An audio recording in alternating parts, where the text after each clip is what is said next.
بسم اللہ الرحمن الرحیم۔ السلام علیکم ناظرین گرامی، میں سنیاسی حکیم سید احمد چوہان۔ سدا خوش رہو، ہم آپ کے لیے دن رات دعا کرتے ہیں، اللہ میرے بھائیوں کو کوئی دکھ تکلیف نہ دے۔ دوستو، آج کل ایسا ہے کہ کھاتے پیتے لوگ بھی اگر ان کو خونی یا بادی بواسیر ہے تو علاج کرنا بہتر نہیں سمجھتے، یا پھر ایسے حکیموں کے پاس جاتے ہیں جہاں ان کو علاج نہیں ہے، حتیٰ کہ پیسہ ضائع ہو جاتا ہے۔ یہ مرض خونی بواسیر یا بادی ہو، 15 دن میں انشاءاللہ یہ دونوں میں سے کسی بھی ہے، جیسے کہ پیشاب کی جگہ پہ خارش ہونا، موقع کا اندر دانے نکل آنا، موقع کو ہونا، کچھ باہر ہوتے ہیں کچھ اندر ہوتے ہیں، تو ایسے حضرات کے لیے قبض بھی ہوتی ہے۔ تو جس قسم سے بھی آپ کی مرض میں بواسیر کا نام آئے تو اس میری دوا کو بنا کر کھاؤ، اگر بنا نہیں سکتے تو ہم سے منگا بھی سکتے ہو۔ یہ میرے بھائی شرم کی بات نہیں ہوتی، اپنا علاج کرنا چاہیے۔ ہم نے ایسے لوگوں کو دیکھا ہے دوستوں کو کہ ان کا خون بہہ رہا ہے، 50 بندہ 5 بندہ اس کو دیکھ رہا ہے کہ یار یہ کیا ہے، کہتے ہیں یار بس بواسیر ہوگی۔ یار جس مرض کا علاج ہے تو اس کو کرنا چاہیے۔ تو میرے بھائی، یہ اللہ کے نام پہ، اللہ کی رضا کی خاطر میں یہ نسخہ آپ کو شیئر کر رہا ہوں۔ آپ بھی آ کے ایک صدقہ جاریہ سمجھ کر دوسروں کو بتائیں، نیکی خود کمائیں، اس کا ثواب مجھے بھی پہنچوائے۔ تو دوستو، جو ہمارے حکماء حضرات ہیں وہ بھی بنائیں انشاءاللہ، نسخہ بہت رزلٹ دینے والا ہے، پیسہ نہیں جائے گا۔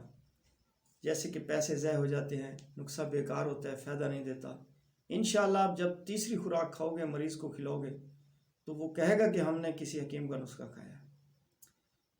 تو اس کے اجزاء کچھ یوں ہیں: رسول انڈین 30 گرام،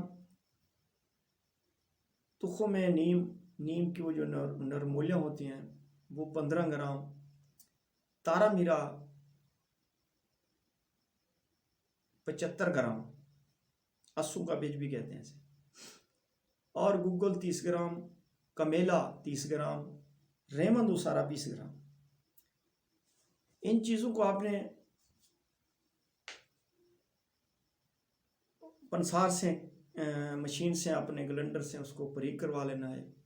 پھر اگر دیکھیں کہ اگر کچھ اس میں دانے دانے سے ایسے جب ہاتھ میں لوگے تو ایسے پتہ چلے کہ ہاں اس میں کچھ دانے نظر آتے ہیں، تو خود اس کو کوٹ سکتے ہو، کھرل کر سکتے ہو، یعنی کہ باریک ہونا چاہیے۔ ان سب دوائیوں کو جب آپ نے مکس کیا تو اس میں پاؤڈر بن گیا، تو اس کے آپ نے 1000 mg کے کیپسول بھرنے ہیں۔ ایک صبح کھانا، ایک شام کو کھانا ہے، کھانا کھانے کے تقریباً آدھا گھنٹہ بعد۔ جو رات والا کیپسول ہے وہ آپ نے کھانا کھانے کے 1 گھنٹہ بعد کھانا ہے۔ اگر اس سے کچھ پیٹ میں موشن آئے تو آپ ٹینشن نہیں لینا، جب تک آپ کے اندر ایسا بھی ہوتا ہے کہ جیسے سودے بنے ہوتے ہیں، اندر معدے میں خشکی ہوتی ہے، واش روم میں جاتے ہیں تو گھنٹہ گھنٹہ بیٹھے رہتے ہیں، باہر والے بندے پریشان ہوتے ہیں کہ یار کیوں نہیں نکل رہا۔ تو یہ چیز جب آپ کھاؤ گے تو واش روم کھل کر آئے گا، قبض نہیں ہوگی، تو ٹینشن نہیں لینا۔ آپ کو 1-2 مرتبہ جتنے بھی اگر آپ کو موشن لگ جائیں، کوئی ٹینشن نہیں۔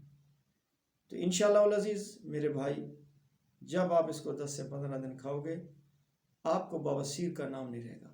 درد اسی وقت ختم ہو جاتا ہے، جیسے درد ہے، خارش ہے، اسی وقت ختم ہو جاتی ہے۔ خونی ہے، 10-15 دن میں، دوسرے تیسرے دن خون بھی رک جائے گا۔ لیکن اس کے ساتھ آپ نے چٹنی، کھٹی میٹھی کھٹی چیزیں، چاول ہو گئی، بادی چیزوں سے، اپنے ترشی چیزوں سے آپ نے پرہیز رکھنی ہے، کیونکہ پرہیز، ہمارے بزرگ فرمایا کرتے تھے، جو پرہیز ہے نا، بیماری کا آدھا علاج ہے۔ ایک مریض کو شوگر ہے تو اس کو کہا کہ بھئی چینی نہیں کھانا، نہیں میں دوائیاں کھا رہا ہوں فلاں ڈاکٹر کی، میں 5-5 ہزار کی دوائی لیتا ہوں بھائی، پھر اگر وہ پرہیز نہیں کرے گا تو وہ دوائی لینے کا کیا فائدہ؟ تو اس میں پرہیز بھی آپ نے کرنا ہے۔ جب یہ مرض ختم ہو جائے اس کے بعد کھاؤ پیو، کوئی مسئلہ نہیں ہے، پھر زندگی ہے کھانے پینے کے لیے۔ تو میرے بھائی، آپ خود بناؤ، دوسرے دوستوں کو بھی یہ نسخہ شیئر کرو کہ میرا کوئی بھی مومن بھائی بہن جو بھی اس مرض میں مبتلا ہیں، تو دعا بھی کرتے ہیں کہ اللہ آپ سب کو صحت دے۔ اس کو بناؤ، انشاءاللہ العزیز اس مرض سے چھٹکارا پاؤ۔ نیکسٹ ویڈیو میں ملیں گے، تب تک اللہ حافظ۔